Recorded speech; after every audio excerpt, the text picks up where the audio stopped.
Hello, YouTube, and welcome to something completely different today in a completely different language. Yeah, normally you get German content here from everything, but today we are looking into a new extraction shooter.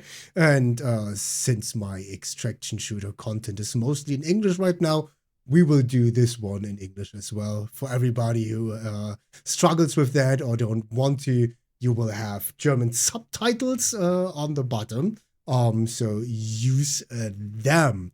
We will today have a look into a game called Marathon. I never heard of it before, so I got an email today from PlayStation showing me some gameplay trailers, and I thought, okay, that looks interesting. It's an extraction shooter in an post-apocalyptic world. So I Googled it, I checked some, I watched one or two videos, and then I found a longer video where the devs talk about the game and give us a little more insight in the game. So that's what we want to watch today. And since we have some changes or some additions today, I have another addition. I won't do this all by myself. I will have my my ABI squad campaign V with me. Hello, Mr. Triple V. It's going. Yeah. Are you interested in watching the trailer? Are you not hyped for it? I'm a gamer at heart. I love Halo. I didn't like we were talking earlier. I didn't really have an Xbox, but I did play Halo online. Yeah, I think Bungie's a great company, so I'm interested to see what they're going to do. Yeah, there you have already the first topic on hand, but people can see it on the screen already. So it's Bungie, the makers of Halo and Destiny. But I don't think if other people still there that made Halo and Destiny in Origin, I don't think so, right? So it's Probably just not. the name of the company, right? Yeah, I mean, it's probably not the same people involved, but Bungie sort of has a cachet for me, sort of like a Rockstar Games Yeah. or bigger companies that I usually follow. So we'll see what they put out. Yeah, and as far everything that I saw so far looked pretty good. So for me, before we go into the trailer, I watched one or two videos, and for me, it felt pretty good and it looked pretty good. And I remember. So let's not start with this trailer. Let's start with another video, which I found was pretty amazing. They made a trailer like how should I call it? A cinematic trailer, which really told a story, and I really like that. And I would like to start with this one. Yeah, it's the reveal trailer. Let's start with this one. It's not so much of the game, but it's Okay. yeah, it's pretty Is this nice. what we call in English the lore? Yeah. So yeah, the lore. Yeah, that's a good theme. Yeah. If you have any comment, just tell me. Then I will pause or just start talking, and I will pause then. Okay. Yeah. But let's get into the the lore reveal trailer of Marathon. Hopefully, it's not too loud. No, it's good. Yeah, also on stream. I think that looks like the moon in a really died out Earth, right? But it's as far as I got, it's not the Earth. It's a different planet. Beaches. It's got all the different climates.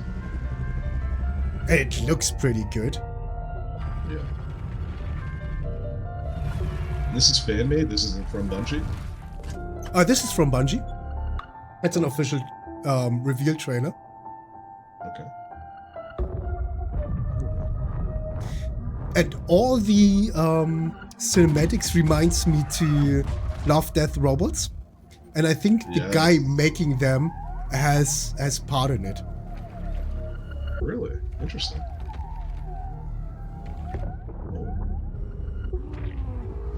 No. Puke.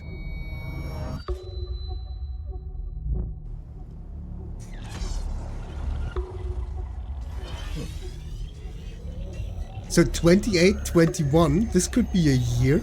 Wait, let me jump back short. Why can't I jump back?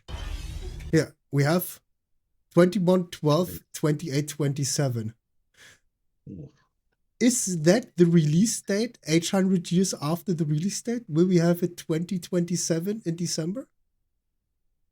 Maybe. Yeah. Maybe that's already a hint. Yeah, I didn't notice by watching it the first time that there is a year. Maybe it's a hint to the release date. Yeah, I think you're right. Which would be pretty late. So it would be more than a year, right? 2 years. Yeah. Ooh. Oh no, that's a total different. But that this scene is just feels. So they take over, and that's your infected. Yeah, and no, these things make the androids, right? So they like spinners. Kind of gives me the Westworld vibes. I met a traveler from an antique land who said, two vast and trunkless legs of stone stand in the desert. Near them, on the sand, half sunk, a shattered visage lies, whose frown and wrinkled lip and sneer of cold command tell that it sought to well those passions red which yet survive. Stamped on these So he's looting stuff. the hand that mocked them. It's looting gear. Looting music chips. Or memories. No, it was the music. The music changed to classical music. Oh, sure.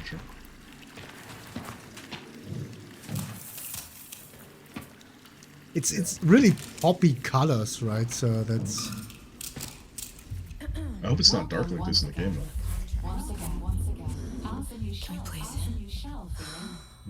though. As mentioned, the colors and the look and feel reminds me to Love, Death, Robots and to Cyberpunk. So the poppy colors will stay. Yeah, I know. Do you mind if we skip the formalities this time? Got a big contract waiting down there, so. Understood. Let's proceed with your grounding exercise. Are you Very familiar humanoid with type this robots. That's my lucky charm. Yeah, it's supposed to be my lucky charm. Baby like. Huh.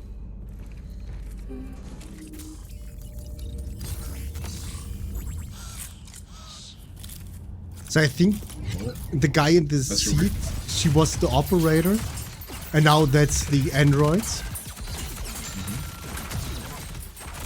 So there's gonna be different classes, I guess. One with a shield, Yeah, I assume as well. like a tank.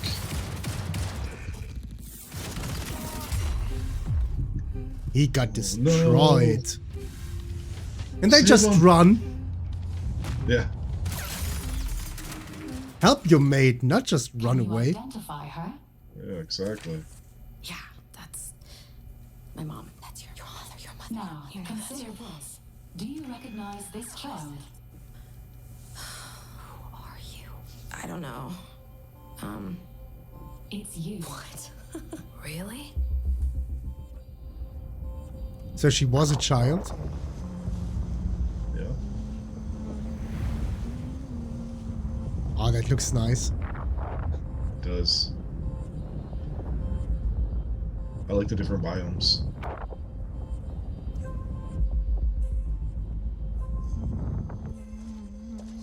Hey, what's that I you're love always that blues and tuning yellows and whites. Worth They really anything? pop. Again. But I like it. The blues and yellows and the whites really pop. Yeah. Yeah, go ahead.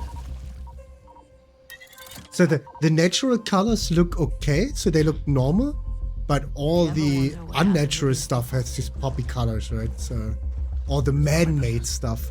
And this music is. And it makes it look distinct from the other things. Yeah. Good. It's not for sale. Give it So it shows. Okay, she's dead. It gives you a distance from the nature and the man-made stuff, right? Yeah.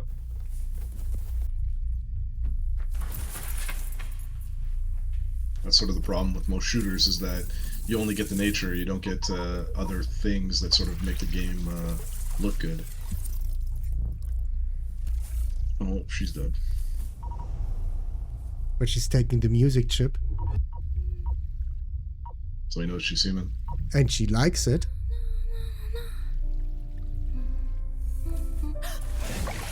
So he instantly fell in love. Oh, she likes the music I like. I can't shoot her. We're friends now. I like that. So with the dark areas, the light. But who's the flashlight on? Yeah, it's a little bit like so these horror movies, these 90s horror movies, people running with the camera, right? True. Bolting was good.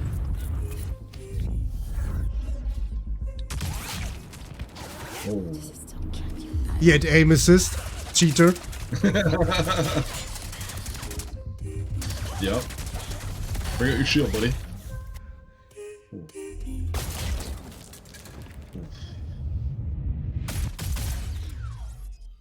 Oh, the deagle. Marathon. Interesting. He got his music back. Get the res kit. And on the pedestal these words appear. My name is Ozymandias, King of Kings. Look on my works, ye mighty, and despair. Despair. Nothing beside remain. Nothing beside remain. Round the decay of that Sniper. colossal wreck. Round the decay of that boundless wreck. Boundless, alone and level sands stretch far away.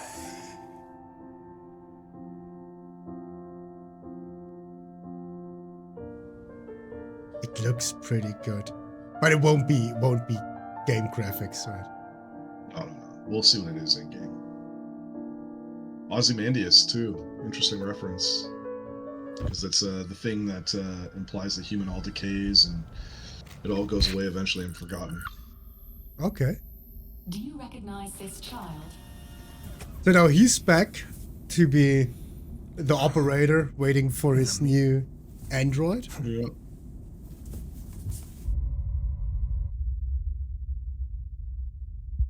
You got the picture of her too? Yeah.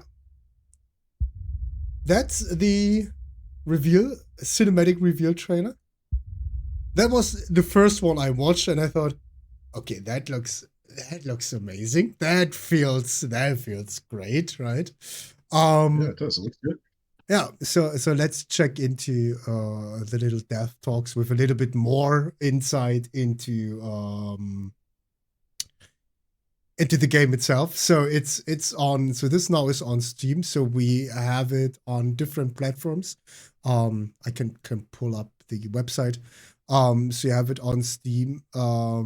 I don't know, but it also is on PlayStation. Do we have information? Because that's now the official website. But as always with games, the official website just looks crappy.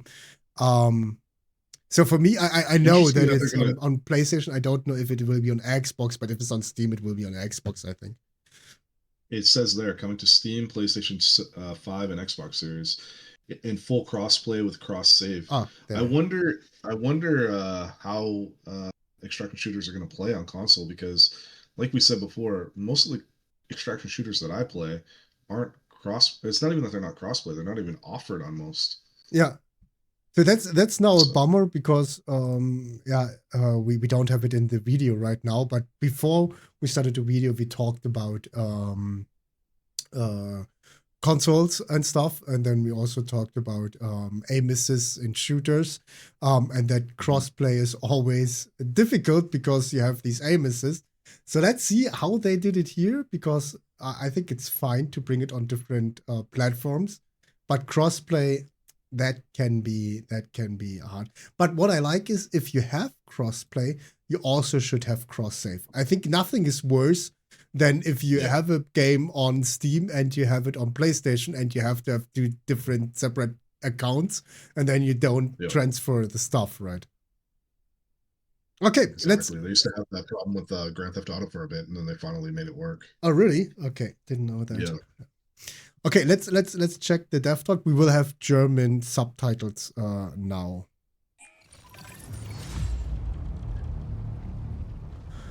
So that we knew already. Players want more challenge. The whole Bungie. point of an extraction shooter is that you're challenged to even survive in this world. He's right. We heard loud and clear from the alpha. The world didn't feel dangerous. The world didn't feel lived in. Okay, so we had an alpha with which I didn't know that they had an alpha, right? So I didn't either.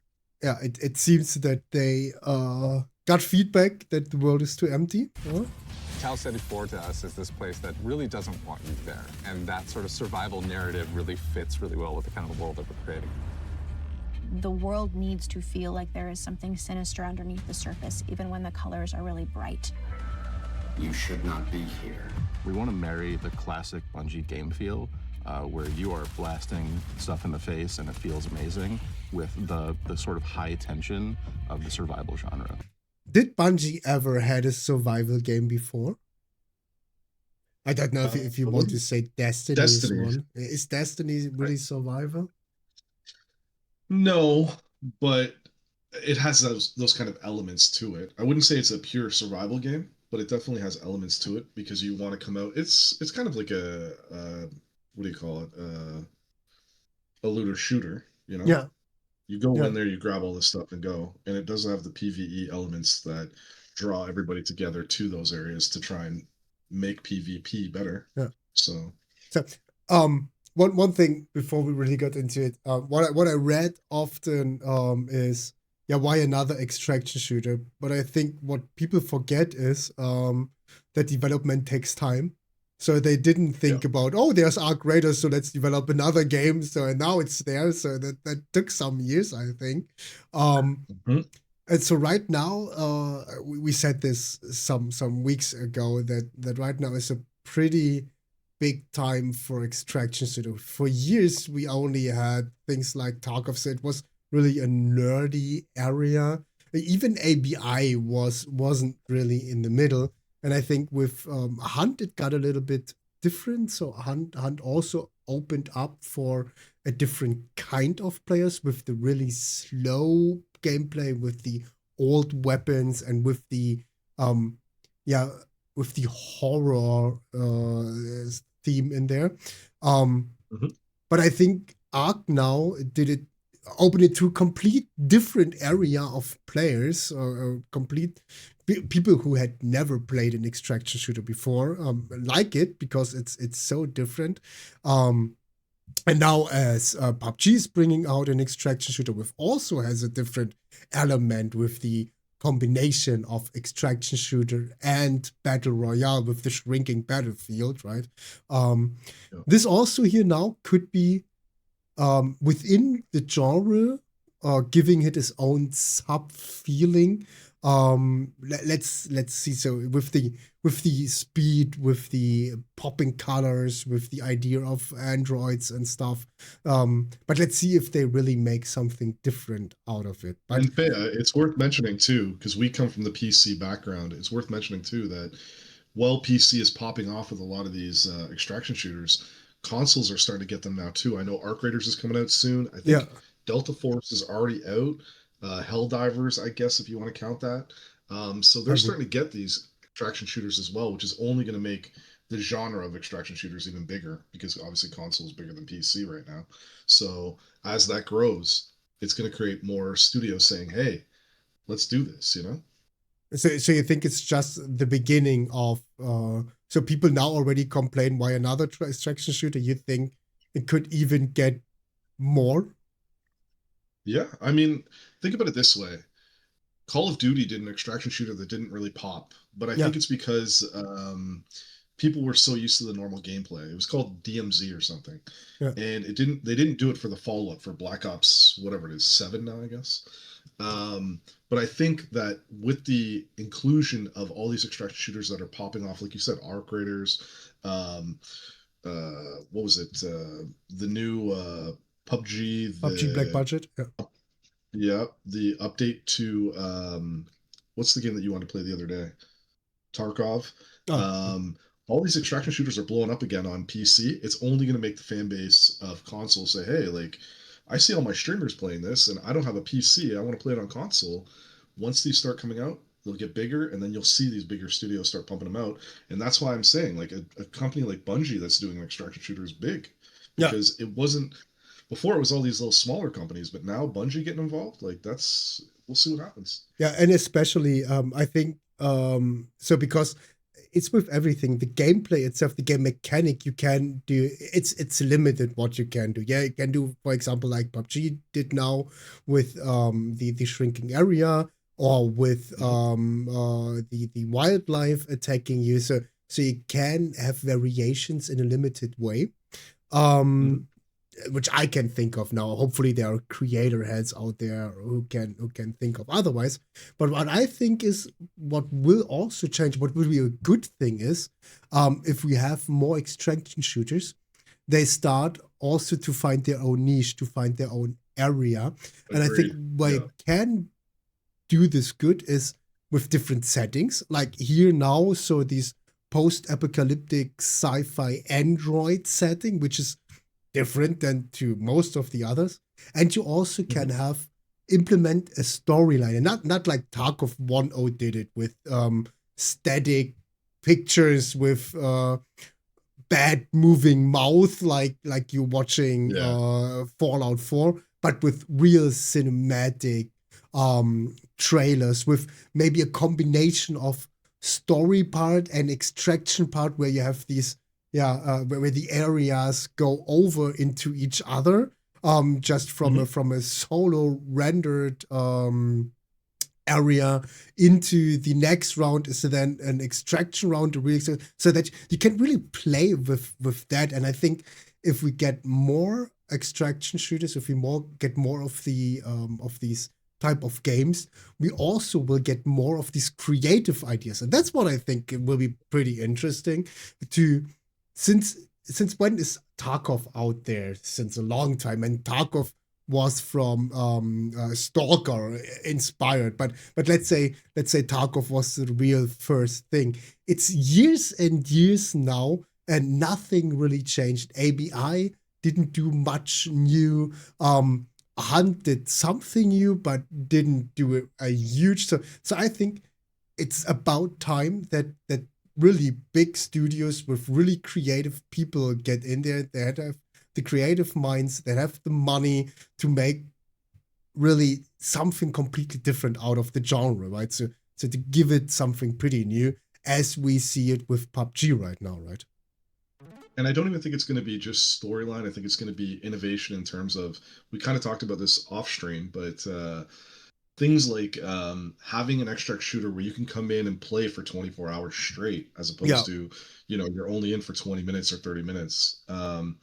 Different ways of like attacking an extraction shooter that we're not even thinking of, that will innovate further down the line. Yeah, let's talk about this for a second, because I want people to know that they heard it here first, this idea. If a big studio does this, you heard it here first. We were thinking about. So I was raising the questions. Why do you mostly or nearly always have these time limitation in an extraction shooter? Why have to have a limit of 30 minutes in the round, and then you have to get out, or you're lost in action? Why not having an 24/7 open round? People can pop in, can stay there as long as they want. 20 minutes, 30 minutes, 2 hours, 6 hours, 24 hours. And other people just go in there.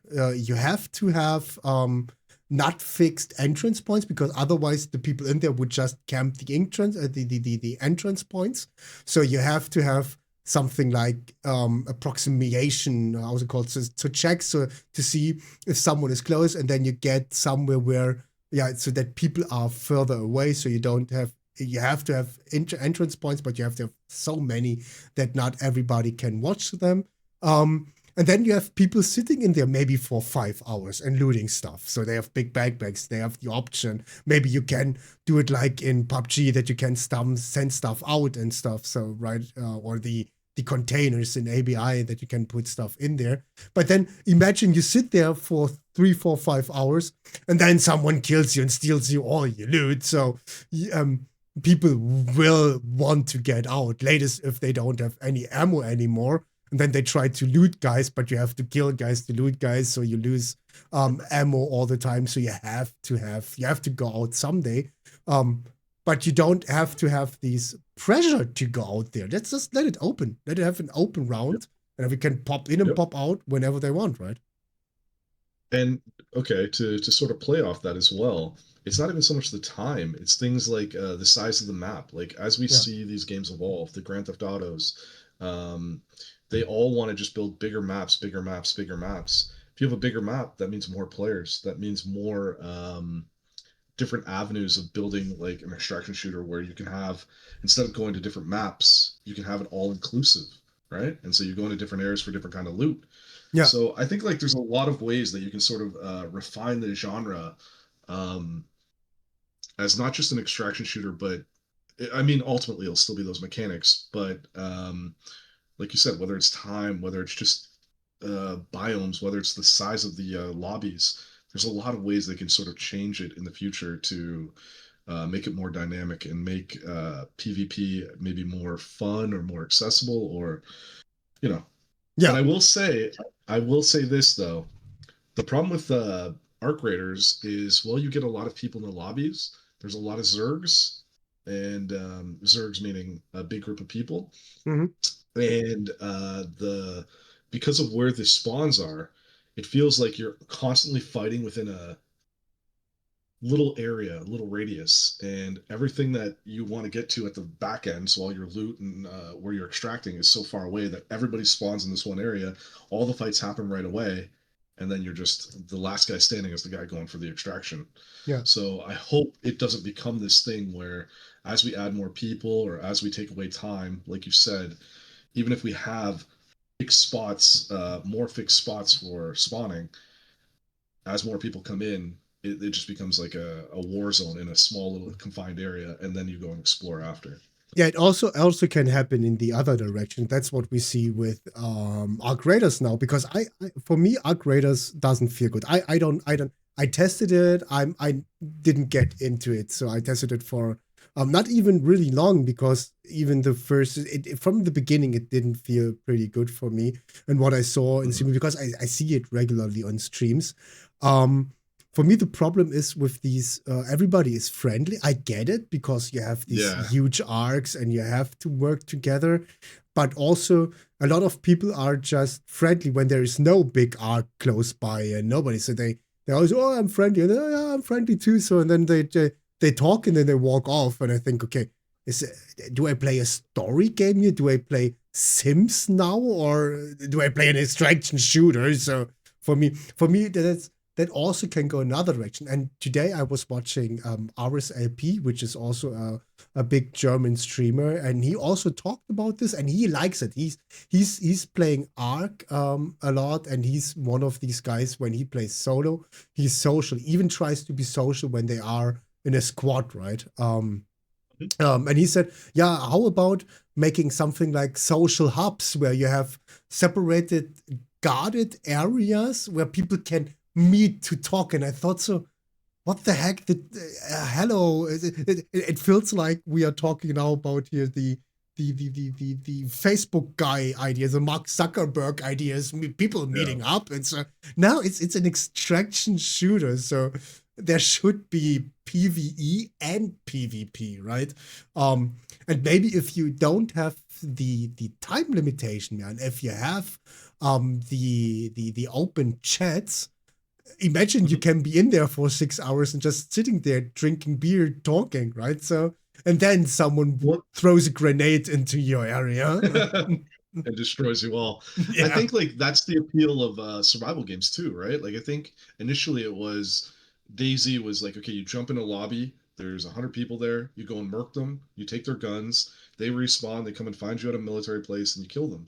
But what evolved over time was a subgenre of things like role playing, right? Yeah. Which also bled into like Grand Theft Auto. You see it's all over Twitch right now.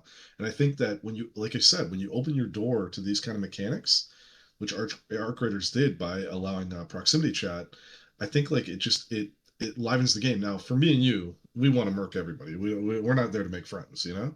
But I think like for a group of people who PvP isn't their main goal, maybe they just want to go loot Yeah. and they want to talk to people who, enjoy the game as well. It gives them another avenue. So I think Yeah. like again, I think well, extraction shooters are the rage right now. They're only going to blossom and get, I don't want to say mutated, but they're definitely going to be innovative and change sort of the dynamics. And what we see today is not going to be what we're going to see in like 5 years. And maybe hopefully Bungie addresses some of these things, you know?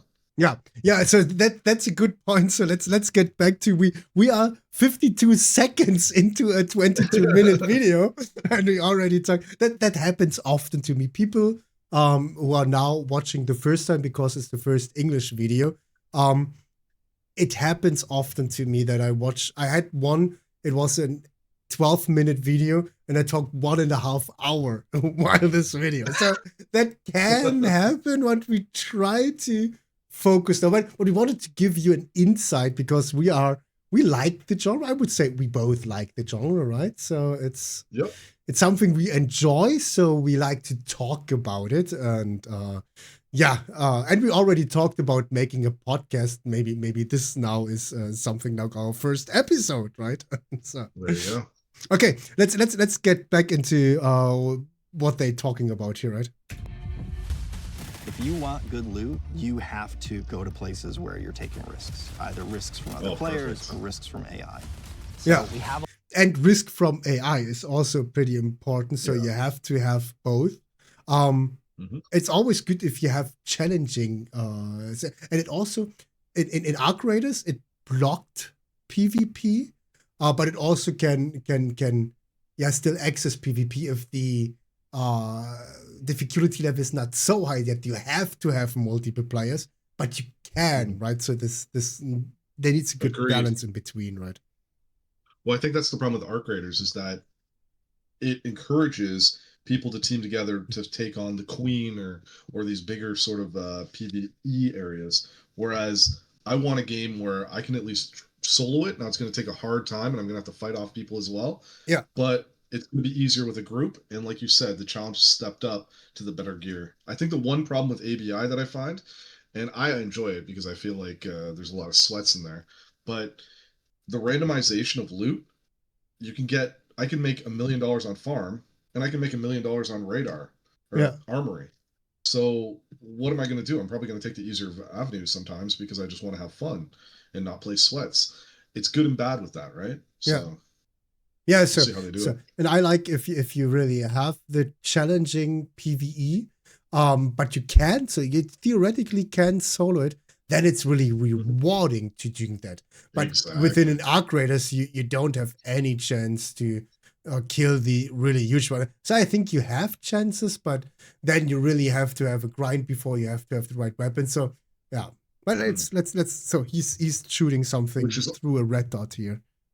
Which is also, before you go, which is also the reason why grinding for good weapons and stuff like that is going to be massive, because as I get a bigger weapon, I'm going to have gear fear and not want to take it into the raid, but I'm also going to need that if I'm going to want to take on these PvE elements. Yeah. And I think that's a positive aspect of Arc Raiders. Agreed. That you have the option that you have the skill tree, right? So that you can grind for skill, because that's something I enjoy it, that ABI has nothing of this. There is no real grind, so you just go in there to go in there, and just to. Some people say, I don't have anything to do in that game. I, on the other hand, say, I have always the same things to do. I can go in there. I can just grind. I can just go in there. I can leave all emotions, all thinking behind. I go in there and I just shoot faces, right? While in, for example, in Tarkov, which I don't like in Tarkov, is that you have these huge. So it's such this quest system. It's so big, it takes forever to get all the quest items, to do all the quests. And then on the other hand, you have these loyalty system with the vendors, and you have to grind to get, and I think that's I have too much stuff to do there. It reminds me to mobile games, which requires you to log in every day, and I feel pressured by that. I don't want to feel pressured playing games. I want to go in there, and that's also something some people need. That they need to have a goal in that. They need to go through quests. They need to go places. Others like me just want to go in there and just take out the brain and just shoot faces, right? Yeah, and just go with your friends and have a good time. I think that's the problem is you have to be able to cater to both, where we're not necessarily casual gamers, but we do play a lot and we want to have the fun of clicking heads. Yeah. But you're right, there are people that want that mission at the end of the day where it's like, oh, I got to grind for 15 teacups. Yeah. And it's like, I don't want to do that. But if you want to do that, that's okay. You know? The question is if you have to address them in one game, or if two games would do the same. So you have like for example, now you have people like us getting more into ABI because we don't want to have the grind of Tarkov, while other people sit there and don't want to play ABI right now because they have nothing to do. So they play Tarkov because then they can collect 15 teacups, right? So yeah. Okay. So let's go on here. All these tools now, Rook with ProxChat and the way the game works, Oh, and it's gonna sort have of how ProxChat. tense it ProxChat is nice, yeah. I think all those things work together really well. ProxChat is also something that I miss in ABI. Just to smack talk people. Yes. Like that. Sorry, bum. Which is our favorite pastime, Feya. Again? Which is our favorite pastime. We love to smack talk each other. Imagine if we could do it in game. Yeah, Oh my just people just sitting there, and then like you did last time, you said him, "Oh, sorry, I have to grieve you," or "I want to grieve you." Yeah, but he didn't hear. I would like that he hears it and says, "Sorry, mate, I kill you now." Bam, and then you just take out your knife and stab him. So yeah, that would be pretty cool. I like that idea. So that's something really ABI has to get this kind of chat. So I really love it. The only thing is we are in the internet, so people we will smack talk in this nice way, like that, like saying so. Sorry, I have to kill you now, right? Or just talk to people. So yeah, it's just while you are in a gunfight, just shouting over something to them and saying, "You won't hit me, you pussy," or something. So, but people will be out there and will really misuse it and really say stuff you shouldn't say, right? That's always the bad part with so you have to have a system in there to evaluate that, like you have it, for example, so you can then report people, and then you have to have people hearing that. But you don't have to do anymore because you can have a transcript, and then you can have an AI checking if he really said something bad or not. Right, so you can monitor all the chat pretty easy right now. We have the capacities with AI to do this right now. We are in the AI area, right? Mm-hmm. And hello, Sam. We making together reaction today now to a new game called Marathon, which is a new extraction shooter.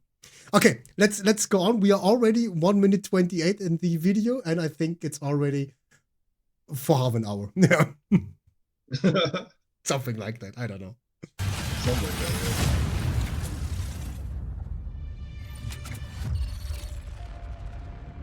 Somewhere in heaven.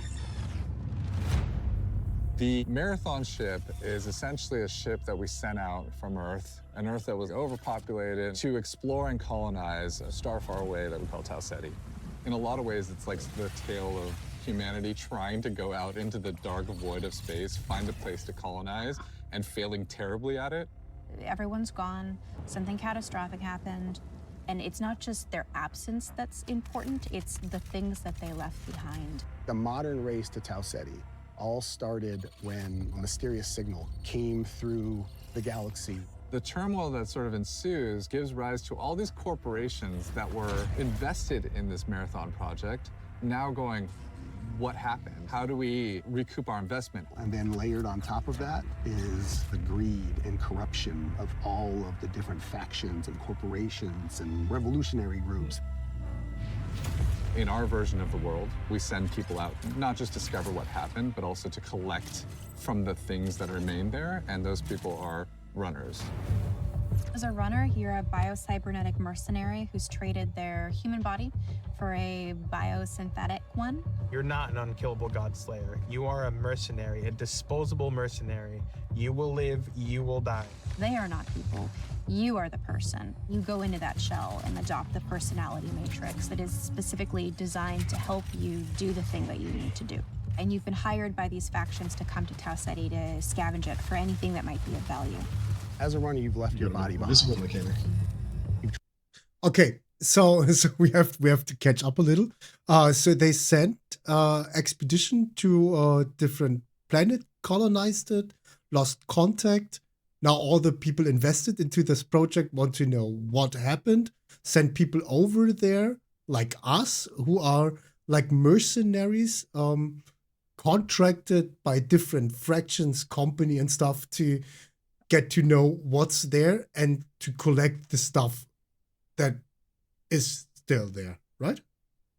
And that's how you'll get the different sort of operators, ones that can disappear, ones that have a shield. It'll be different factions. Yeah. Yeah, all within one faction, but you know who's the enemy is always the other guys in the other company. But is it possible, if you are a merc, can be today on the one side and tomorrow you play on the other side, right? So that can happen. Yeah. Whoever pays more gets your duties. Exactly.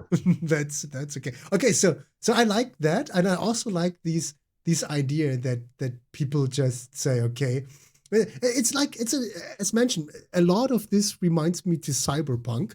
So people just saying, okay, yeah, I transfer me into this android, into this machine, and give up my biological body for a disposable body, and I can have as many bodies as I want. I think many people would like to do that, right? Especially older people. So people in my age, I'm done. I would like to switch, yeah. so a really good working body is an android body. I would switch anytime, right? Yeah. The body after 30, the body just declines, yeah. Trust me, I know. Okay, so Tau Ceti is the name of the system and the planet we are on. Traveled light years so that you can have access to the ultimate payday. With extraction shooters, it is all about survival. There are other people who want the same things that you want, and it's up to you to best them. But there's quiet periods where you're listening for the anticipation of something. Could there be another crew in the distance? Oh, that's important. Did I just hear a gunshot? That's important that you have these quiet parts where you wait, that it's not too much action, right? You need to have the down phases. And it also builds that anticipation, right? The site looks like something from 80s Minecraft or something. That looks weird. So the weapon and the sight looks weird right now. Yeah, looks like a toy gun. Yeah. God. Did I hear AI just alert? That's I love purple and pink. Yeah. But it doesn't give that dark view. It kind of gives it like a hue. And then there's the loud, bombastic action moments where the minute something is alerted, the minute you're in that fight, now it's go time. Players particularly pose a lot of danger to you. They can make a lot of decisions that you might find illogical and completely trick you into scenarios. Sometimes the best loot box is another player that you see along the run. What, sometimes, mostly, right? Other players are always the best source of loot. Yes, that's true. They bring you all the loot. Yeah, because most boxes have loot that you can sell. People have loot that you can use. People have weapons and have armory and stuff. So I like that. Yeah. So there's a few different ways you can play the game. So one of them is you can play in crew, both with your friends and also through crew fill, which will just match you with 2 other players. You can play solo, and you'll jump into a game with a bunch of other solo players. Oh, that's good. Oh, That's good. If you okay. have solo with solo, I like that. Solo with teams is Yeah. always annoying. Solo with solo, that's good. Mhm. So you can specify where the crew says. So you can do solo against teams, but it looks like you can do solo versus solo too. So we'll see Yeah, how that goes. it hurt like it sounded like you do team, then you get mates, or you play solo versus solo. If there is solo versus teams, you didn't say that. I'm pretty sure that's why it says crew right there, right? I think that's like a Yeah, but crew uh, double point solo. And if you jump back, crew full. Yeah. that's what I'm saying. I'm pretty sure you can do the you can do oh, you're saying it doesn't say that you can do solo against crews. Yeah, yeah. So you do crew against crews or solo against solo. If there is solo against crews, because that's something, for example, people love to do, for example, in PUBG. I know people who don't play solo because they get bored. They want to fight a squad. They are that good that they say, I solo take on a squad. So it is good to have all 3 options: team, solo, solo, team. Right? You need normally to have all 3 options, but he only is talking about the first 2 options right now: crews and solos. Right? Let's see him again. Is you can play in crew, both with your friends and also through crew fill, which will just match you with 2 other players. You can play solo, and you'll jump into a game with a bunch of other solo players. In solo, I think the stakes are a bit only higher, modes right? these 2. You have only yourself to rely on. You still have proc strat, so you can call out to other solos, but you are playing a tense alliance game where it's really up to them whether or not they decide to honor or respect that alliance you might have. Okay, that's the same like an ARC. Yeah. Yeah. I don't trust anybody. Yeah, like that. It's all about figuring out what's your investment, what's your stake, when to get in, when to get out, and when to kill the other guy. Being good at Marathon is like playing poker with guns. Poker with guns. Yeah. You're not welcome here.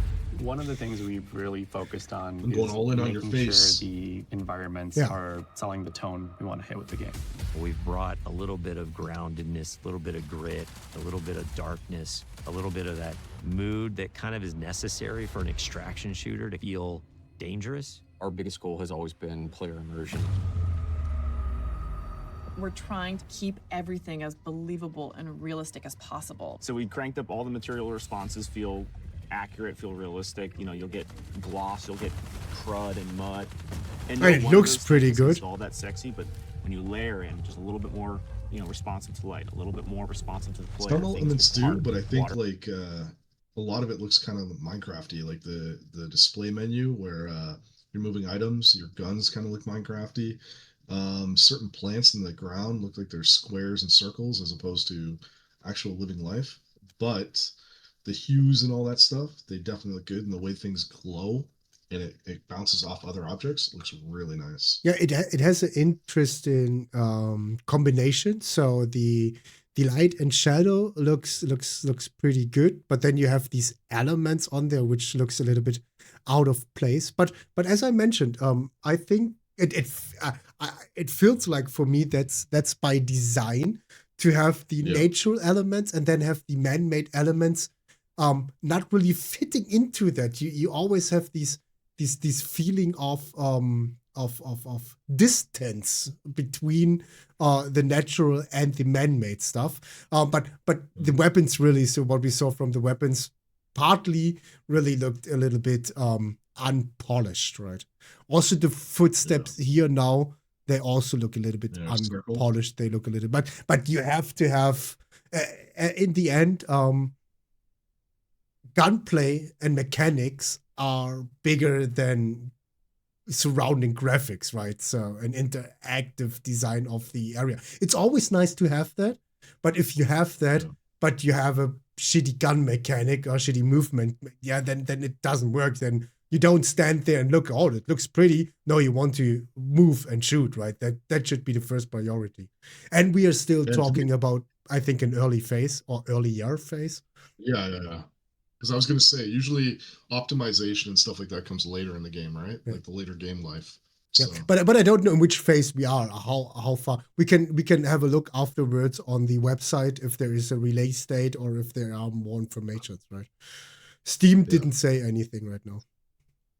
Pool, layer in all these different things, the world becomes much more alive. It feels like a real place, and then when you're feeling like a real place and you feel in danger, now your run matters. I'm in danger. thermals are going to be big in this game. I look back at some of the alpha shots, and it's kind of hard to tell when it's sunny or when it's rainy. Weather feels like weather now. But like when it's sunny, you get this really nice like bleaching effect. It feels bright. It feels like warm when it's sunny now. I feel like we're just celebrating that color so much more. I think it just contributes to the whole effect. So we have dead bodies in the game now. We also have like decay on the runners themselves. Like you'll actually see them fall apart. We're actually dropping the body. The body stays there and the body slowly decays over time as you loot it. So you come into a room and you That's see one interesting. carnage. That's When you nice. see one body is still pristine, you know that their killer is probably close, and you are not. Oh, that's cool. If everybody is just a messy goop, you're probably okay. Oh, that's also interesting. You also can use this if you camp for a little bit longer, and the bodies start to decay. People feel more safe, so you can have them easier. What program is he using there? I don't know. But he's on a VDI. He's remote on a computer. Yeah. You see here the remote bar up here. So it looks like how's it called? Team view.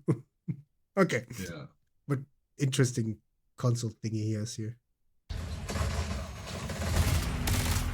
Audio is a huge gameplay component in Marathon. Every sound plays a function.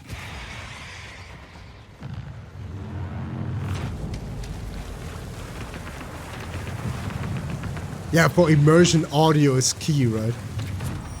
I agree. I think it's one of the most underrated things in immersion.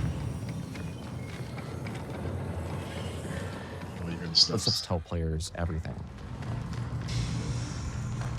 It's telling you what is the type of threat that's around you. Where are they at? Are they above you? Are they far away? Are they close by? So if I'm in bioresearch and I hear a particular material type, I know, hey, they're on the second floor and they're in this room. Our hero is the world. So we're constantly trying to figure out where can music help reinforce what is the vibe and intent of this place. There was the discussion about the interaction between score and sound design. And I Nice wanted to create a glasses. score that wasn't just like Yeah, I know. full of instruments He's you've a heard hipster. before. The job was, how can I make what I'm seeing, this race to survival, even more nervous and even more terrifying and or even more Can I say thrilling? one thing though? Can you pause it for a sec? Yeah, sure. One thing that bothers me about these games is the investment in score, because I feel like, especially in an extraction shooter or a survival game, I turn off the music because I feel like it's only going to interfere in the things that I'm trying to listen for, whether it's a guy on metal, whether it's, a call out from a friend, whether it's, footsteps, gunshots, whatever. Yeah. I feel like as much as this guy's talking about how it's going to set the mood and all that, and I just talked about how audio is underrated, I think that in an extraction shooter, I'm going to turn off the score right away. And I think it's, I appreciate that they're putting it in, but for me, it's going to be nothing, Yeah, so that's what I meant with mixing up story elements and PvP elements, because in PvP I don't want it, but in PvE and in more story focused areas, I like it. So I like the did you play Death Stranding? No, but it's the Yeah. one where you deliver the packages. Yeah, Right? yeah, you are practically an DHL guy, right? Delivering packages the whole day, and you don't do anything. It's a DHL walking simulator. But what they did, or what Kojima did, and he is a mastermind, we know all. When you walk for a while over an area, because you have a lot of empty ground to cover, and then music hits in, and he's using low raw, which is pretty unknown, or before that pretty unknown indie band from I think, Norway, Sweden, or something like that. So Okay. something from Scandinavia. They are big now because he used them for his games. And these pretty amazing songs hit in while you walk there, and they have really this cineastic, this really, so you really get moved by the music. And if you walking through these wide areas, looking through the really, really good looking game, and then the music sets in, it is just perfect. And I think that's what you can do also in extraction shooter. You have these more quiet areas, so you know where people are, so you can work with that. It also gives the player a sort of safe feeling. But it should be that anytime it can stop, and then you can get into fight scenes that it gives you a false feeling of safeness, right? So I think you can work with that, but in PvP scenes and areas, music has to be off. You have to be able to focus on it, right? To me, I feel like it doesn't need sound, because what I want to hear is what makes me feel safe is the lack of gunshots, or hearing animals in the background, or hearing the wind in the trees and stuff like that. To me, that's what gives me that safe feeling. I feel like the music is just an ambiance. Yeah. And I feel like, especially in sort of extraction shooters, I feel like, and this is just for that genre, because like I said, other ones, I agree with you, music is paramount. But I feel like in extraction shooters, I don't know, and I haven't seen many streamers who keep the music on for that reason, you know? Yeah. Like they turn it off because they're like, hey, I want to be able to hear everything that's inside the game, whether it's an animal, whether it's whatever, you know? Yeah. But what I think also the glasses guy is talking about is also the is I think he's not only music, he's sound design. He also talks about birds flying away, gunshots, stabs, and all this stuff around. And what I hear now, it's not that he puts in music, he puts in sound effects, right? But yeah, and sound effects are also pretty important, right? So having the right 100%. sound effect when somebody steps on something, or when birds hit somewhere, it has to be not too loud, but it has to be so loud that you notice it, that you maybe turn around because you hear a bird or something, and on the other side is the enemy. So it gives tension, right? It gives a tension plus. You know what game was good with that? Hunt Showdown. When you hear birds absolutely. flying up, you'd be like, oh crap, that guy's over here now, you know? Yeah, but Hunt did it in a way so it's a source of information. What I mean is you're going through, for example, an area, right? And you know, somewhere in front of me there is an enemy. Now you walk there, and just behind you, just a bird flies out. So you turn around, but it was just the bird, and the bird was not indicating there's an enemy. The enemy is still on the other side, but you just get the feeling, oh, I have to turn around, because you get you're scared, right? So you're scared, you turn around, and and this is also something people can use, right? So you turn around, and then the other guy pops in front and shoots you in the end because you got scared by a bird, right? So that would be interesting elements, but you have to have a really quiet world, just a little bit of wind, and then something like that happens, right? Yeah. Okay, let's see what he's talking about. He's making sound effects. Okay. We have 4 zones, and each one of those zones has its own sort of approach to kind of level design and what it asks players to kind of think about and do. You're going to start with perimeter. You're kind of on the outskirts of the colony. It's a little more spread out. You got a little bit more areas to be safe and to sneak around, but it's also a little more straightforward. It really brings this sense of scale. It sits like in our fantasy as expansion site for the colony on the very edges of where they had settled on Tau Ceti. UESC are also there. That reminds me partly to Mirror's Edge. Do you know that? Oh yeah. Yeah, it's just from the look and feel, it just feels Mirror's Edgy, right? That's also a pretty nice game, which is pretty old but pretty cool. Not pretty I haven't played that in old. forever, no. I also so, but for me it feels old, but I think it's pretty old for other people. For me, It's not that old because I'm older. MMR. So we will have MMR in the game. That's your MMR points going through there. Trying to understand what has happened and secure the area. Death is a part of Marathon. It happens a lot, even on Perimeter, which we talk about as a more friendly zone to new runners. You are still gonna die a lot. Attention, unauthorized runner. You are trespassing in a military security zone.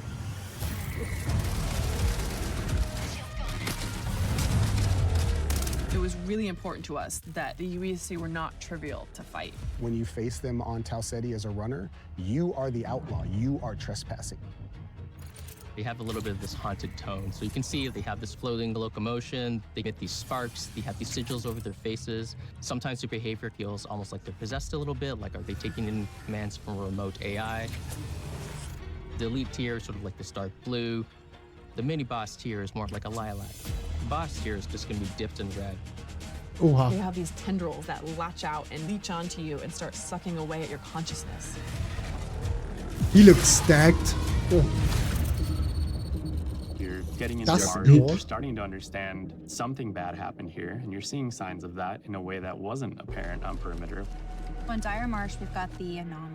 Dire It's this Marsh, okay. strange alien entity that has erupted up out of the ground. You're really feeling signs that this is more of an epicenter of where things went wrong on this colony. It's got a different style of gameplay. It's more like a central complex that is rich with overlapping areas and regions that you can find yourself kind of bleeding from one encounter Same to AI another. though. It's a great map to go in when you just want some action, and you're gonna need somewhere to farm.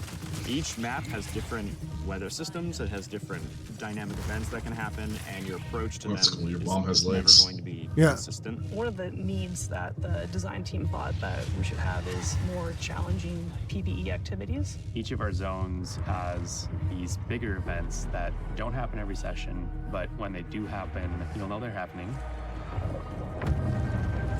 It's going to drive PvP. Building these types of events into the world shake up your run and make you decide, like, what do you want to risk? Then you get to Outpost. And Outpost is a more functional, thriving UESC facility. There's scan drones flying overhead. The UESC And that's now the hard area, right? Yeah. is Well, everywhere. I think there's one more There's after this. It's going to be tripwires, harder. There's a weather hazards. It's a lot of stuff you're up against from the get-go. Outpost is a Weather smaller map, hazards. but it's also a Yeah. lot more vertical. It's built around a specific building that we call the pinwheel. This is just this meat grinder of a structure that's like a corkscrewed building that has nooks and crannies and hallways, and it just becomes a real, real cluster when you're in there fighting. Okay. Oh yeah.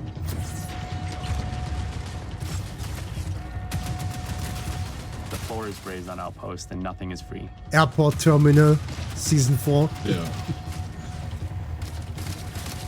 Yeah, The definitely. Pinwheel hosts some of the best loot opportunities. Okay. Oh, they can see But loot. It's noisy. huh? Players are going to know you're doing it, so there's extra risks. Sort of like an armory when you Oh, start I like from the door. saves opening, so you have the sounds. Yeah. The character you're going to spend the most time with is the zones. Understanding each personality. Do they have maps? That's important because learning the map is always important, but if you have maps, it makes it better, right? Agreed. Every zone. That's the storytelling every player gets. Every time you're on the planet, you can look up and see the ship floating and looming in the skybox, reminding you of why this place even exists, but also reminding you that something up happened here, and you got to figure out what it was. Will you ever figure out? That death is the And what's first the- step. Okay. Marathon has a lot of loot in it. It's a huge And is that map. There's important to the end game for it, right? Like, if I don't figure out what's going on, I'm just shooting guys, and like, what is the reward for finding out what happened, right? Yeah. So because then it's not a story game, you won't end it. But Yeah. if you're dangling that carrot of getting to know what happened, you have to reveal it sometime, right? and there has to be some sort of reason to go do it, because most people are gonna play your game because it's an extraction shooter, not to figure out the story. Yeah, so but there's got to be like no, I think maybe you get many advanced people technology. want to figure it out. So you have to make the line between pushing out the information as far as possible, but not too far that people get bored reaching it. And then when they don't have to make it too short. And when they reach the information what happened, you have to still have a reason to go on. By now you know what's happened, but you still have to go on. And then saying only because you are contracted by a company or something, you're a merc, so you have to do it. I don't think it's enough. I'm really interested if they ever reveal it, if there is a possibility to find out what happened. And if there is the possibility, how long does it take to reveal it, and what happens after the reveal, right? That's interesting. That's could be interesting. Agreed. A ton of different implants at every rarity. There's a ton of different runner cores for each runner. There's over 400 weapon mods. Like it's just an sorry, the weapon they all looked horrible, right? I agree. They go pretty fast. Let's go skip through this once more, but none of them really catched me right now. Look at even in this backpack there, over right? 400 weapon Like mods. it's just like Minecraft mods. It's just an outlandish number of items to collect. There's going to be a really look at that. Like the med kits look like, and bullets like. Yeah, that looks too comic. So it's too much like a comic. Especially if you're going to tell me that you're trying to base this on realism. For me, it's like, come on, man. The weapons look like Lego. Yeah. Yeah, like little Lego weapons, right? So, can you say Lego like that? Do I get now banned and striked and sued by Lego for saying that name? Yeah. Sorry, guys. Yeah. So, in Germany, we now use the term Klemmbausteine, which is building blocks. So we only call them building blocks anymore. So because no one can call them Lego anymore if they are not really Lego. So I can't. So I didn't call them Lego. I called them Lego-like. Lego-like, exactly. Yeah, they could. So it looks like a Lego MP5. Like I said, just to me, it doesn't really like the guns look different, but it doesn't look like realistic in any way, Yeah. It's too much. How should there are not really much round areas. It's all hard corners, hard shapes, many colors, and then they don't look polished. They don't look. So if you look here, plastic. they look like plastic guns, and too much hard areas here. These hard here. Everything it's not smooth. It's not round. So weapons wouldn't look like that. Also, the arms here. So that's I don't like. Everything looks polished, but the weapons really. Can I do slow motion here? No. Too bad. There's a ton of different runner cores for each runner. Okay, we have this one here. So yeah, this is the same with these. It's all too much hard shapes here. Like I said, it just looks like plastic. It doesn't look like metal. Yeah. Yeah, the same here. Okay, weapons don't get me at all. Yeah. Nope. Nope. 400 weapon mods. Like it's just an outlandish number of items to collect. There's going to be a really interesting period of discoverability where players sort of figure out what are the pieces that I have available to me, how do I get them, and how do I put them together into something that's awesome. Yeah, there's going to be metas with the guns and stuff, of course. So I like that you have a lot of combination possibilities with 400 weapon mods. That's cool. Hopefully it's easy to combine them and not so because ABI does that pretty good.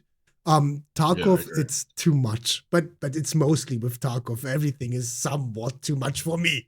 For me, I get confused, right? So I wonder if you're going to be able to do like an ABI where I can share my building codes with you, or Oh yeah, is it going to be one of awesome. these things where you just have to find the parts and add them to your gun? Yeah, I like that option in ABI that you can share your builds and everybody can use your build, right?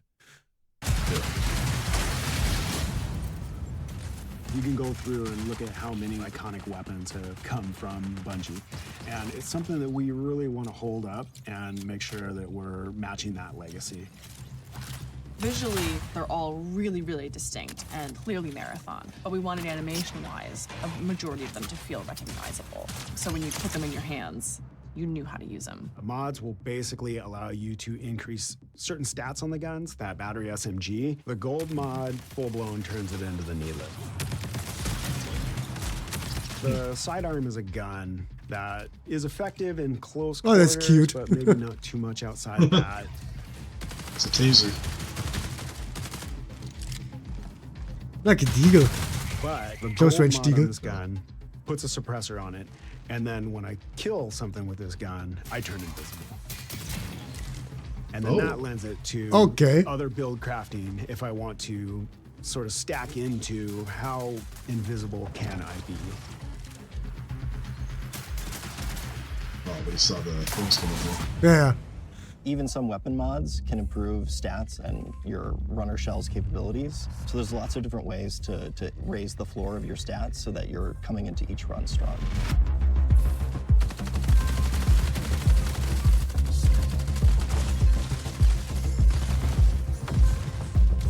Boom.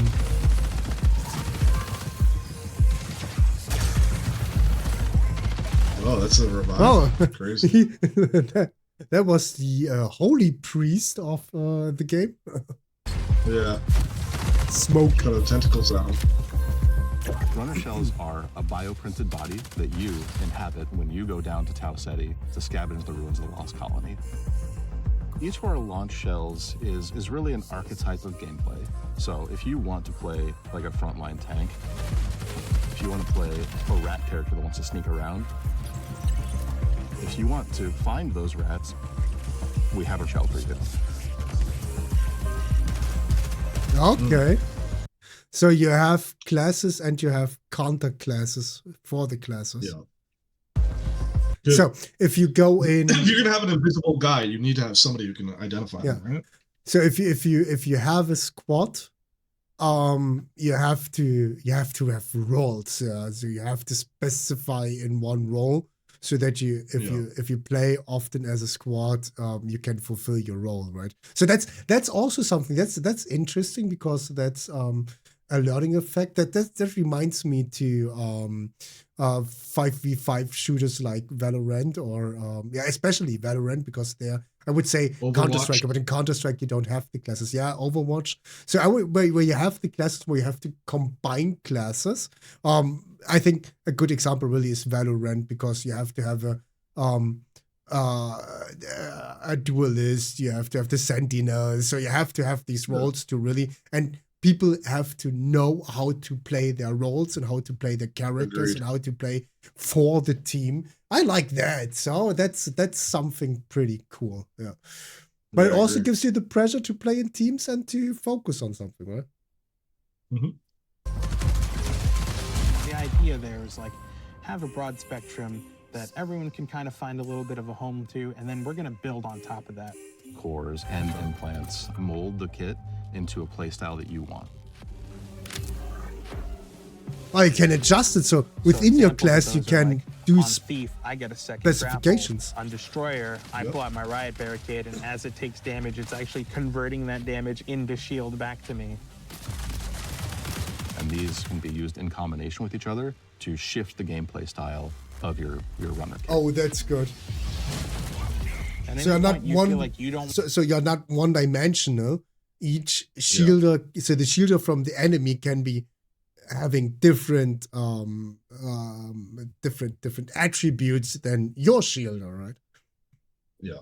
Want to risk anything, or maybe you're down on your luck and you want the But it opportunity to might get create that. a meta, and that's the problem. Hopefully they address that so it's not like we see the same kind of teams every time we load up, you know? Yeah, but you always have this, and you have people playing outside of the meta. So you have always in all shooters, you have meta guns, and then they make adjustments, and then another gun gets the meta gun. So you never have a flat curve so that everything is the same, because there are differences.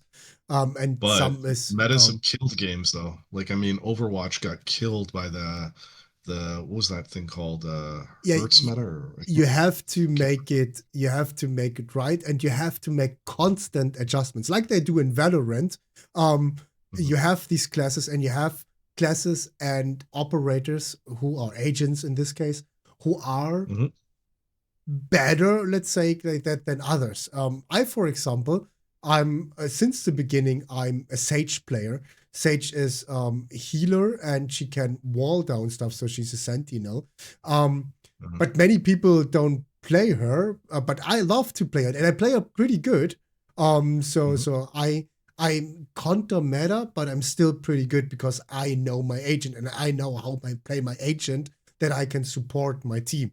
I still know that an Reyna, for example, will be stronger, will make more kills, but in the end, am I the one to make kills? No. Am I the one to support the team that they can make more kills and I can revive them and heal them?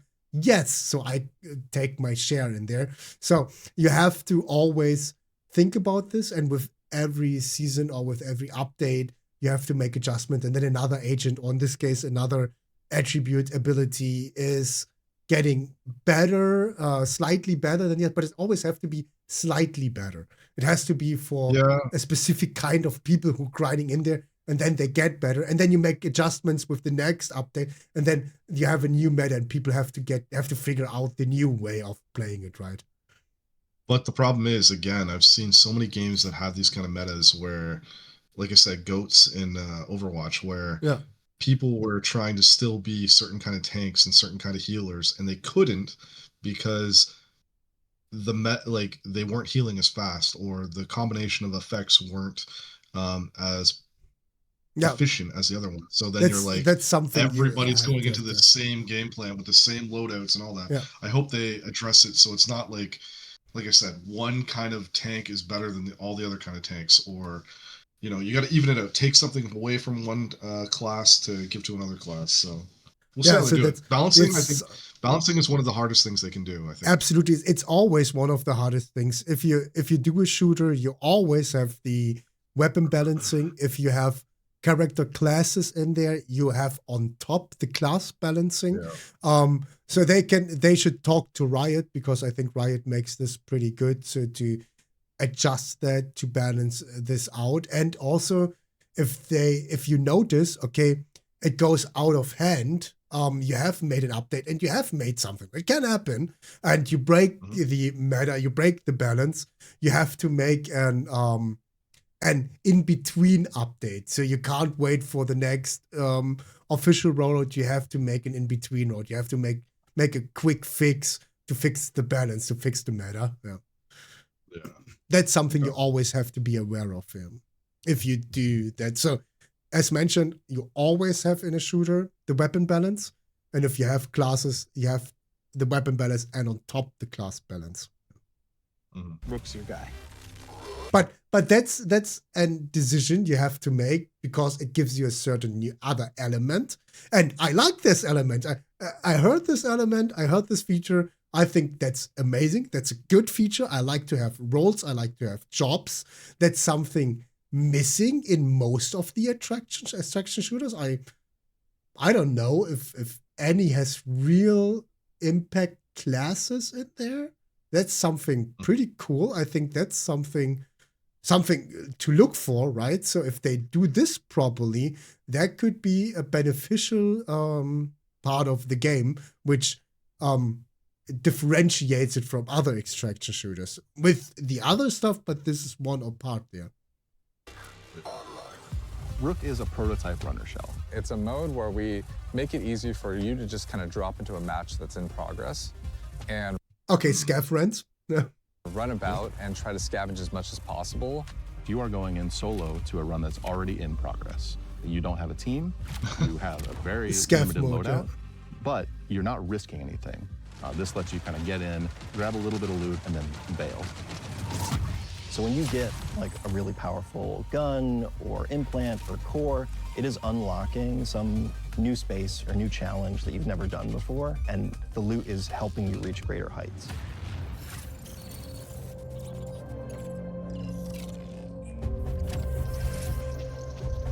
Faction agents are such a big vehicle for tone and narrative for the world. Each faction. Arcane, Cyber Acme, Nucleolic, Sekiguchi, Traxxas, Amida. Okay. I want to word for Sekiguchi. That sounds like Japanese Gucci company. I don't know. Has their own motivations, their own desires, the things they're going to ask you to do. We've got Traxxas. They're the most powerful corporation in human history. They have very long arms and very deep pockets to kind of get what they want. So they might ask you to go and find specific weapons or mods. Congratulations, runner. Your last performance evaluation was rated on track. If you're a PvP player, one of the factions is called Arachne. That's our faction? Death cult. What that translates to is that they're asking you to go and kill other runners. The sacred thermodynamics. Will do. Yeah, we got it already. Thanks for the information. Yep. We don't need the other fractions. That's ours. End the video. Yep, end the video. Mida is all about destruction. They are going to give you. Oh, they're also nice. Give you claymores. They're going to let you blow the place up. Blowing stuff up And is they also are fun. Irreverent and dangerous. They might ask you to upload this malware into a UESC. They sound like the anarchists of the game. I also like that faction. Oh, that faction is also pretty, huh? Yeah, so okay. Dropship. Hopefully I can switch And in as between. It leaves, it explodes and careens off into the distance. Well, I think it's going to come down to, yeah, I hope you don't have to, like, commit to one faction. I hope you can, as per, like, each raid, you can change out. And go, Yeah, you know what, this raid like in something Tarkov else. where you have to choose Spare or USEC at the beginning. Yeah. So because you are a merc, you should be able to contract. So maybe they contract you for a certain number of runs. And you have to fulfill that contract, and then you can switch. That would be cool. But forever in one faction, I wouldn't like that. I would like to have the option to switch, or maybe you pay a fee, or you lose money, or something, or reputation. Maybe also a reputation level or something. But it don't. But I have think to it's be too important to do grindy. that for it can't be linear for the fact that, like, there's going to be some classes I want to play as a group, and then there's going to be some classes I want to play as a solo. So I don't want to be confined to a tank if I'm going to be doing solos. No, 'cause what? Now I'm but faction and classes are something different, right? True, but I'm just saying, depending on what they offer, it might be that I don't want to do that in a group setting, but I do want to do it in a solo setting. So it should be able to switch in between them to say, hey, like, Let's say like that. You need to be able to choose every time, or in a certain way, you need to be able to switch classes and factions however you choose. If there is limitations on there, not big limitations, but it can be some limitations. There can be some like I mentioned, you have to have a certain amount of raids done or stuff. But you have to have the option to switch faction and also to switch your loadout or your class, right? You need to be able to choose. Not every raid, but the option has to be somehow there. I agree. Visionary. Each of our factions has an upgrade tree that you unlock progressively as you gain reputation with them. Oh, so And you have along to the have, way, you have a you're gonna reputation unlock these system. capstones that are these special upgrades. When you unlock that final capstone, you're gaining access to the best stuff in the market. You're getting gold items. In addition, these faction upgrades can increase your runner's base stats, and those base stat upgrades are permanent for the rest of the season. Okay. Oh. But then, because the faction are against each other, it would make it harder if you have factions on two sides of a magnet or something, how I would call it, so that when you work for one, you lose stuff from the second one, and vice versa, right? That would make it harder. But just grinding one faction, go to another, grind it up, that would be pretty cool. Yeah. I think it's going to be a reroll system, though. I think it's going to be you grind up and then you reroll into another one. Well, maybe you do reset, but I think it's going to be a reroll system. Yeah, let's see. Maybe it says something for that. Upgrades can increase your runner's base stats, and those base stat upgrades are permanent for the rest of the season. Permanent for the rest of the season, okay.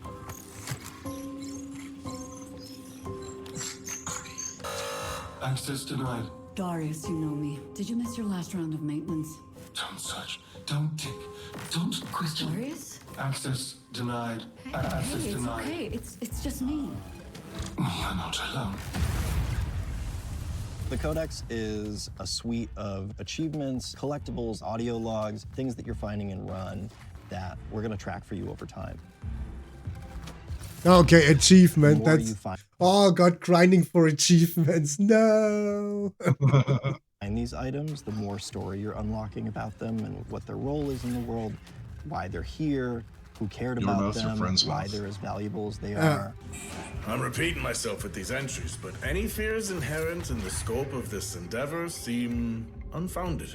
Within the Codex, there's a whole bunch of stuff that you can unlock.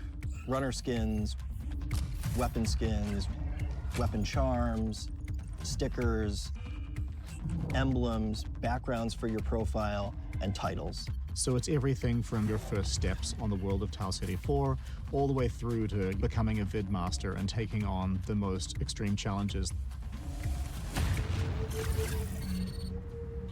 They wait. The marathon ship is the hardest place to survive in this game. And if you're not ready to take your best stuff, well, you're not going to survive. Okay, that's now the real area. It's like a heist for a runner. Cryo Archive is big in and of itself, but it's also cold. It's also hostile. It's gonna test every aspect of the survival game. Probably gonna be forced to run to players in ways you haven't been on other maps. You're gonna run into basically every type of environmental threat you have faced before. You're gonna fight a who's who of the highest tier UESC units, and the UESC are there in this presence you haven't seen before. So end game area. It's really cool because each of the vaults is more successively challenging than the next. And that 7th vault is where you both are going to get the coolest thing, but also where you're going to learn the most about what happened to this place. Okay. At some point in your journey in Cryo Archive, you might start wondering if the UESC are there to keep you out or if they're actually there to keep something else in. Yeah.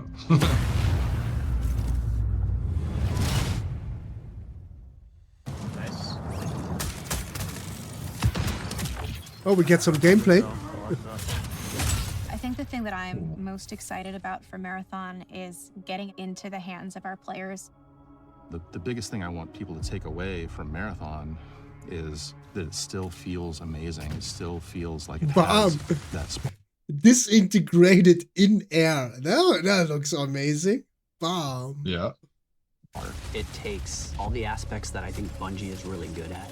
First-person feel and gunplay, the super deep, crazy sci-fi lore, and it mixes up all those things together in a really amazing PvP package. Really comes down to every single discipline that's working on the game. The animation has to be good, the sound has to be good, everything has to be working in harmony. That's when the controller fades away, the screen fades away, you're just immersed in the world. That is what we're trying to live up to with Marathon. It is a mad dash. I'm not going to front about that. It's a mad dash to the finish, but that's when you got to put in the elbow grease and the extra sweat and blood it takes to get this done. Dude, what is this? What is it? Let's go. 5 people in the extract.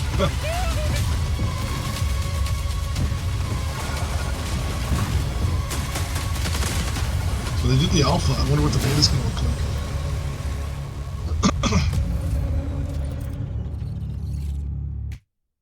March 2026. Okay, Bungie, you got me. Give me access. I try it.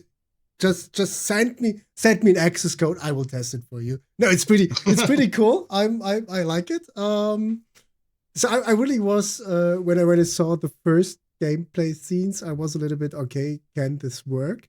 What I saw now, so with the devs ideas behind and all the information, it feels good.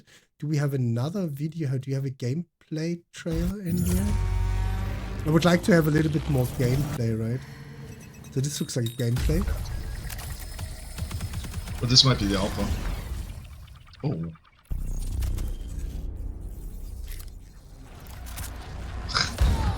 Death. The end of all things. But the dream is not over. My dream. Yours. Now.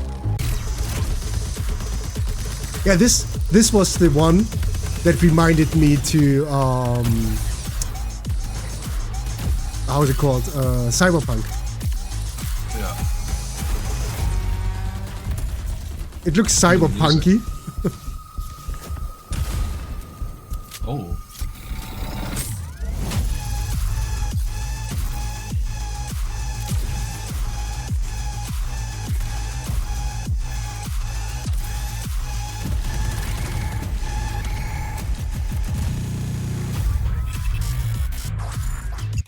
Which isn't bad that it looks cyberpunky, because Cyberpunk is a great game.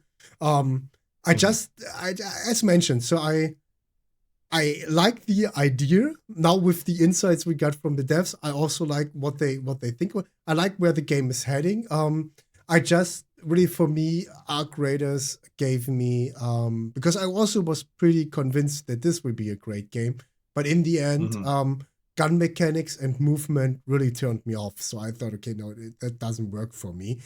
So I hope they do something here that feels good to play on console, on PC, that feels good to play together. I'm really looking forward to it. I will wishlist it now.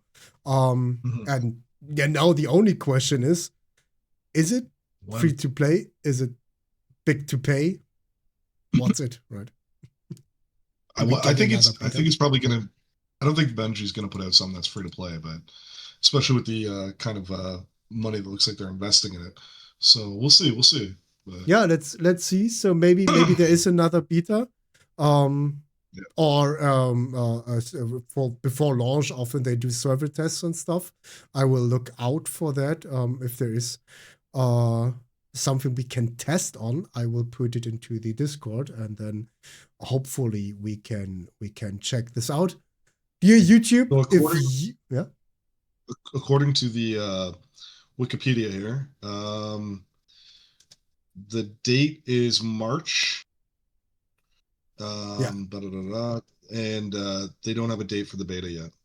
Yeah, let's see if there is. I will look out for it. I will check, and then I will put something in Discord.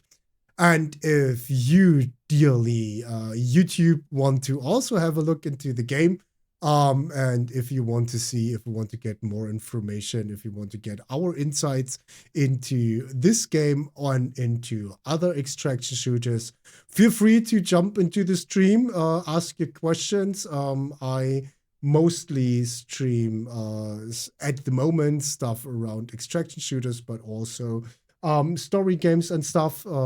Shooters in English, story games in German. Then, if you want to see you in the stream, see you in Marathon, see you someday. Have a good day and see you soon. Bye-bye.